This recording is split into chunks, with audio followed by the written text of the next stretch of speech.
Important subject కాబట్టి మాట్లాడుతున్నాను అధ్యక్ష. ఎందుకంటే ఈ మధ్య పేపర్లో వార్తలు చూసినాం అధ్యక్ష, ఆదివాసీ సాంప్రదాయాన్ని దెబ్బతీసే విధంగా వైదిక చిహ్నాలను కొన్నిటిని చెక్కడం జరిగిందని చెప్పారు అధ్యక్ష. దాని పట్ల చాలా ఆదివాసీ సంఘాలు కూడా అభ్యంతరాలను వ్యక్తం చేసినాయి.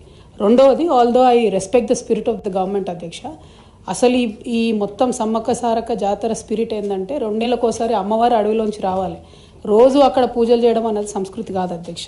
ఫండమెంటలీ ఎండోమెంట్స్ టేక్ ఓవర్ చేయడం అన్నదే కరెక్ట్ కాదు అధ్యక్ష. ట్రైబల్ వెల్ఫేర్ వాళ్ళు ఈ మొత్తం ఇష్యూని కూడా టేకప్ చేస్తే ఆ గిరిజన సంస్కృతిని రెస్పెక్ట్ చేసే విధంగా ఉంటుంది అధ్యక్ష. ఎప్పుడైతే ఎండోమెంట్ వస్తుందో ఆ తర్వాత హుండీ వస్తుంది అధ్యక్ష. హుండీ వచ్చిందంటే కంప్లీట్గా వైదిక సంస్కృతి వైపు కూడా మొత్తం మారిపోయే పరిస్థితి ఉంటుంది అధ్యక్ష. అటువంటి పరిస్థితి రాకుండా దయచేసి గిరిజన ఆదివాసీ సంస్కృతులను గౌరవిస్తూ ఉండే విధంగా సౌకర్యాలు కల్పిద్దాం అధ్యక్ష. But on a permanent basis అక్కడ పెద్ద పెద్ద కన్స్ట్రక్షన్స్ రావడం, ఒకటి ఫారెస్ట్ అధ్యక్ష, 2 టోటల్ సమ్మక్క సారక జాతర యొక్క ఆలోచన విధానానికి సంపూర్ణంగా వ్యతిరేకం అధ్యక్ష. I just wanted to put that point across. Thank you. Sammakka Saralamma జాతరకు సంబంధించి చాలా రోజుల నుంచి నేను చిన్నతనం నుంచి కూడా చూస్తున్నాను సార్. ప్రభుత్వాలు కోట్ల రూపాయలు ఇన్ఫ్రాస్ట్రక్చర్ కోసం ఖర్చు పెడతా ఉంటే అవి ప్రతి ఏడాది ప్రతి 2 నెలలకు ఒకసారి పెడతా ఉంటాయి, పాతవి పోతూ ఉంటాయి, మళ్ళీ కొత్త వేస్తూ ఉంటాయి. అట్లా కాకుండా పర్మనెంట్గా ఒకసారి వేసినామంటే ఈసారి మళ్ళొకసారి దానికోసం ఖర్చు పెట్టేటువంటి అవకాశం లేకుండా ఒకటి చేయాలి సార్.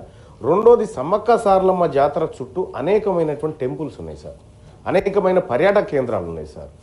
సో ఇక్కడ కూడా ఇన్ఫ్రాస్ట్రక్చర్ పెంచాల్సినటువంటి అవసరం ఉంది సార్. అక్కడ మౌలిక సదుపాయాలు పెరగడం వల్ల పర్యాటకులు కూడా పెరిగిపోతారు సార్. ఇంకా నేను మా కుటుంబంతో ఆదివాసి గూడాలకు ఒకసారి పోయినటువంటి సందర్భంలో సార్, అక్కడ చాలా చారిత్రాత్మకమైనటువంటి ఆదిమానవుల కాలం నాటి చరిత్ర కొంత అక్కడ ఉంది సార్. వాటిని కూడా ఈ సమ్మక్క సారక్క జాతర అంటే అది ఒక్క జాతరే కాదు సార్, దాని చుట్టూ ఇన్ని అంశాలు ముడిపడి ఉన్నాయి సార్ అక్కడ పోవడానికి కారణం. అయితే సమ్మక్క సారక్క జాతరలో సార్ ఇక జాతర అయిపోయినాక 2 రోజులకు 3 రోజులకు అటెంకాలు ఎవడన్నా పోయి చూస్తే ఎంత ఆగం ఉంటుందంటే సార్, ఆ బయటనే విసర్జన చేస్తూ ఉంటారు, మలమూత్ర విసర్జన చేస్తూ ఉంటారు. అట్లా లేకుండా జాతర పరిశుభ్రతను కాపాడాల్సినటువంటి అవసరం ఉంది సార్. అలాగే హెల్త్కి సంబంధించినటువంటి సార్, కోట్లాది మంది వచ్చినప్పుడు హెల్త్ ఇష్యూస్ ఉంటాయి సార్, అంటురోగాలు వస్తూ ఉంటాయి, రకరకాల సమస్యలు వస్తూ ఉంటాయి. కాబట్టి రాష్ట్ర ప్రభుత్వం అన్ని శాఖలతో సమన్వయం చేసుకొని ఆ జాతరను విజయవంతం చేయాలని కోరుకుంటా ఉన్నాం సార్.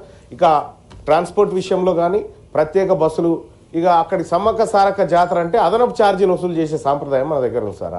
ఈ ఆర్టీసీ బస్సులు వేసి అదనపు ఛార్జీలు వసూలు చేసి జాతర స్పెషల్ అని రాసి ఇంకా దాని మీద 100 రూపాయలు ఉంటే 200 తీసుకుంటారు. అటువంటిది లేకుండా సో ప్రజలందరూ ఫ్రీగా పోయేటట్టు, మరి అక్కడికి ఈ జాతరకు పోతుంది కాబట్టి మహిళలకు ఉచిత బస్సు లేదనేటువంటి కార్యక్రమం కూడా తెరపైకి వచ్చే అవకాశం ఉంది. కాబట్టి మహిళలందరికీ ఫ్రీగా సమ్మక్క సారక్క జాతర పోవడానికి విస్తృతంగా రాష్ట్ర వ్యాప్తంగా అన్ని జిల్లాల నుంచి ఏర్పాటు చేయాలని తమరి ద్వారా కోరుతా ఉన్నాను సార్. అంజిరెడ్డి ఒక్క నిమిషం అధ్యక్ష, మీ ద్వారా కోరేది సమ్మక్క సారలమ్మ చిన్న రిక్వెస్ట్ ఏంటంటే ఒక హెలిప్యాడ్ హైదరాబాద్ నుంచి అక్కడ పెట్టేస్తే చాలామంది